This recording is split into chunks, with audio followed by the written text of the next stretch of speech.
Hey guys, எல்லாரும் எப்படி இருக்கீங்க? நல்லா இருக்கீங்களா? எனக்கு வந்து ஒரு சூப்பரான பாய் பேபியோட 3 மந்த் ஸ்கேன் ரிப்போர்ட் தான் பார்க்க போகிறோம். அதுக்கு முன்னாடி நம்ம சேனலை ஃபஸ்ட் டைம் பார்க்கணும், சப்ஸ்கிரைப் பண்ண மறந்துடாதீங்க. வாங்க வீடியோக்குள்ளே போகலாம். இதில் வந்து என்ன கொடுத்துருக்காங்க அப்படின்னா, இவங்களோட இடிடி டேட் வந்து 27/7 கொடுத்துருந்தாங்க. அப்புறம் வந்து இவங்களோட எல்எம்பி வந்து 20 லாஸ்ட்டாக தேதி குளித்தது. இது வந்து எப்போ எடுத்தது அப்படின்னா 13 வீக்ஸ் 1 டேயில் வந்து எடுத்திருக்காங்க. ஃபஸ்ட்டு ஸ்கேன் ரிப்போர்ட் வந்து 3 மந்த் முடிஞ்சு லாஸ்ட்டில் தான் எடுப்போம். ஸோ இதில் வந்து இவங்களுக்கு வந்து 27 வந்து டேட் கொடுத்துருக்காங்க. பேபியோட ஹார்ட் பீட் வந்து 149 பர் மினிட்ல வந்து இருந்திருக்கு. இது வந்து யாரோட ஸ்கேன் ரிப்போர்ட் அப்படின்னா எங்கள் கொழுந்தனார் இருக்காங்க, அவங்களோட ஒய்ஃபோட ஸ்கேன் ரிப்போர்ட் தான். இவங்களோட இதை பார்த்தீங்க அப்படின்னா எப்படின்னா, இவங்க குழந்த தரித்ததுலேருந்து இவங்க வந்து குழந்தை பெற்றெடுக்கிறது வரையுமே ரொம்ப கஷ்டப்பட்டு பெற்றெடுத்திருக்காங்க அப்படின்னு தான் நான் சொல்லுவேன். இல்லை எல்லாருமே அப்படி தான் சொல்லுவேன், ஏன்னா ரொம்ப கஷ்டப்பட்டுட்டாங்க. ஸ்டார்டிங்கில் வந்து இவங்களுக்கு என்னென்னா, குழந்தை தரித்த உடனே வந்து ஒரு வயிற்றில் வந்து கர்ப்பப்பையில் ஒரு கட்டி மாதிரி இருந்து அது ஒரு ப்ராப்ளம் ஆயிடுச்சு. கர்ப்பமாகவும் இருக்காங்க. அவங்க ப்ளீடிங் வந்து அந்த நார்மலான பீரியட்ஸ் வரும் தெரியுமா, அதே மாதிரி ப்ளீடிங்கும் ஆகி ரொம்ப கஷ்டப்பட்டு போயிட்டாங்க. ஆனால் வந்து அவங்களுக்கு வந்து அந்த கருவுமே தங்கியிருக்கு, இந்த ப்ளீடிங்குமே ஆகுது. பட் டாக்டர் வந்து என்ன சொல்லிட்டாங்கன்னா, பேபியெல்லாம் நல்லாதாம்மா இருக்குது அப்படின்னு சொன்னாங்க. சரி ஓகேன்னு சொல்லிட்டு அவங்களும் ரொம்ப தைரியத்தோடு இருந்தாங்க. ரொம்ப ஸ்ட்ரகிள் அவங்களோடது இது. ஸோ கடைசியில் பார்த்திங்கன்னா அவங்களுக்கு வந்து எல்லா ப்ராப்ளமும் இந்த ப்ளீடிங் லைட்டாக இருந்துக்கிட்டே இருந்துச்சு. அது மாதிரி ரொம்ப கஷ்டப்பட்டு தான் அந்த பேபியை பெற்றெடுத்தாங்க. ஸோ ஃபைனல் வரையில் அவங்க வந்து கேர்ள் பேபின்னே நினச்சிருந்தாங்க. ஃபைனலாக பார்த்தா அவங்களுக்கு பாய் பேபி நல்லபடியாக பிறந்தாங்க. ஸோ இதில் வந்து பார்த்திங்க அப்படின்னா 3 மந்த் ஸ்கேன் வந்து இவங்களோட இதில் ஒரு ஸ்கேன்லேயுமே வந்து ஹார்ட் பீட் லெவல் வந்து அந்த பேபியோட குச்சிட்டு தெரியுமா, இதில் வந்து 149 இருந்துச்சு. ஸோ இன்னொரு இதில் பார்த்திங்கன்னா 169 சம்திங் இருக்கும். நம்மளோட பாய் பேபியோட ஸ்கேன் ரிப்போர்ட்டில் எப்போதும் பார்த்திங்கன்னா பிலோ வந்து 150க்கு மேலே போனாலே வந்து கண்டிப்பாக பாய் பேபி தான். ஏன்னா எனக்கெலாம் வந்து 172 சம்திங் இருந்துச்சு ஸ்டார்டிங்கு. என்னோடய ஸ்கேன் ரிப்போர்ட்லாம் வந்து ஆல்ரெடி வீடியோ நான் டிஸ்கிரிப்ஷனில் தரேன், நீங்கள் அதில் போய் செக் பண்ணி பார்த்தீங்க அப்படின்னா உங்களுக்கு அதில் வந்து நல்லா தெரியும். பாய் பேபி அப்படின்னா கண்டிப்பாக வந்து 169, 140, 150, 149 சம்திங் அது மாதிரி இருக்கும். ஸோ பிலோ வந்து அந்த 140 அப்படிங்கிற பட்சத்தில் இருக்குது.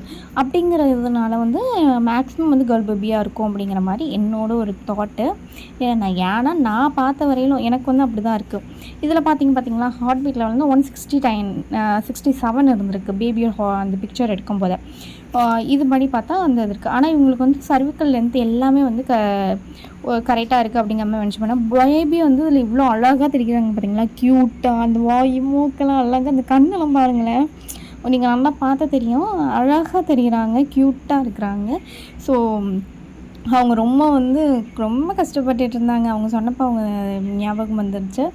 இல்லை எனக்கு வந்து பேபி வந்து இதாகுமா, என்ன ஆக போகுது அப்படிங்கிறது பயமாக இருக்குது அப்படின்னு சொன்னாங்க. ஸோ நான் வந்து நானுமே கன்சீவாக தான் இருந்தேன். தம்பி பிறந்து ஒரு 5 மந்த்துக்கு அப்புறம் வந்து 5 மந்த்துன்னு சொல்ல மாதிரி ஒரு 4 மந்த்துக்கு அப்புறம் இந்த தம்பி வந்து ஏப்ரலில் பிறந்தான். இவன் வந்து ஜூன் லாஸ்ட்டில் பிறந்தான். ஆமாம், மே, ஜூன், ஜூலை 3 மந்த் லாஸ்ட்டுன்னு சொல்லிக்கலாம். 3 மாதம் கம்ப்ளீட்டடாக அது மாதிரி. ஸோ இதில் பார்த்தீங்க அப்படின்னா லிக்விட் ஃபண்டல் ஆன்டீரியர் தான் வந்து இவங்களோட ப்ளசண்ட்டாக. ஏன்னா எனக்குமே ஆன்டீரியர் தான் இருந்தது. இப்போலாம் வந்து பாய் பேபினா கண்டிப்பாக ஆன்டீரியர் இருக்குது. இவங்களோடது எப்படின்னா ஃபெடரல் ஹார்ட் ரேட் வந்து 149 சம்திங் சொல்லியிருந்தேன்னா, இன்னொன்று கேர்ள் பேபியோட நான் செக் பண்ணி பாருங்கள், அதுலேயும் பாருங்கள். இவங்க வந்து சர்விக்கல் லென்த் மெஷர்மெண்ட் வந்து 32 mm அதுலேருந்து அவங்க சொல்லியிருக்காங்க. ஸோ ரொம்ப லென்த் வந்து ரொம்ப கம்மியாக இருக்கிற மாதிரி இருக்குது. அதையும் மென்ஷன் பண்ணி கொடுத்துருந்துறாங்க. ஏன்னா அவங்களுக்கு ரெகுலராக அந்த பீரியட் வந்து வந்துக்கிட்டே இருந்துச்சு, ப்ளீடிங் நிற்கவே இல்லை. லைட்டாக அந்த வெள்ளைப்படுதல்னு சொல்லுவோம் தெரியுமா, அதே மாதிரி அவங்களுக்குமே லைட்டாக பட்டுக்கிட்டே இருந்துச்சு அப்படிங்கிற மாதிரி சொல்லியிருந்தாங்க. அதுக்கப்புறம் வந்து நேசல் போன் வந்து ப்ரெசண்ட்டில் தான் இருக்குது. நியூக்ளிக்கல் டிரான்ஸ்மிஷன் வந்து 1 mm. ஓகேங்களா. ஸோ நீங்கள் வந்து இந்த ஸ்கேன் ரிப்போர்ட் வச்சு உங்களோட ஸ்கேன் ரிப்போர்ட்டை வச்சு நீங்கள் வந்து இது பண்ணி பார்த்துக்கோங்க, மேட்ச் பண்ணி பார்த்துக்கோங்க. எந்த குழந்தை பிறந்தாலும் நம்ம குழந்தை தான், பாயோ கேர்ளோ. இப்போலாம் வந்து நம்மளுக்கு வந்து குழந்தை பிறக்கிறதே ரொம்ப பெரிய கஷ்டமாக இருக்குது. ஹாஸ்பிட்டலில் வந்து செக் பண்ணி பாருங்கள். ஹாஸ்பிட்டலில் வந்து நின்று பார்க்கும்போதே ஒருத்தவங்களும் ஒரு கதை சொல்கிறாங்க. எனக்கு வந்து இதுக்கு முன்னாடி 2 அபார்ஷன் ஆயிடுச்சு, 3 அபார்ஷன் ஆயிடுச்சு, குழந்தை தங்குறதே வந்து ரொம்ப கஷ்டமாக இருக்குது. மேக்ஸிமம் வந்து குழந்தைய வந்து தள்ளி போகிறத நிப்பாட்டுங்க. ஏன்னா இப்போ இருக்கிற காலகட்டத்தில் எல்லாருமே வந்து என்ன பண்ணுறீங்க அப்படின்னா, நம்ம ஃபஸ்ட்டு ஒரு 1 இயர் 2 இயர் வந்து நம்ம ஜாலியாக என்ஜாய் பண்ணிக்கலாம். ஸோ அதுக்கப்புறம் குழந்தை பெற்றுக்கலாம் அப்படின்னு நினைக்கிறேன். பட் அது ரொம்ப தப்பு. ஓகேங்களா.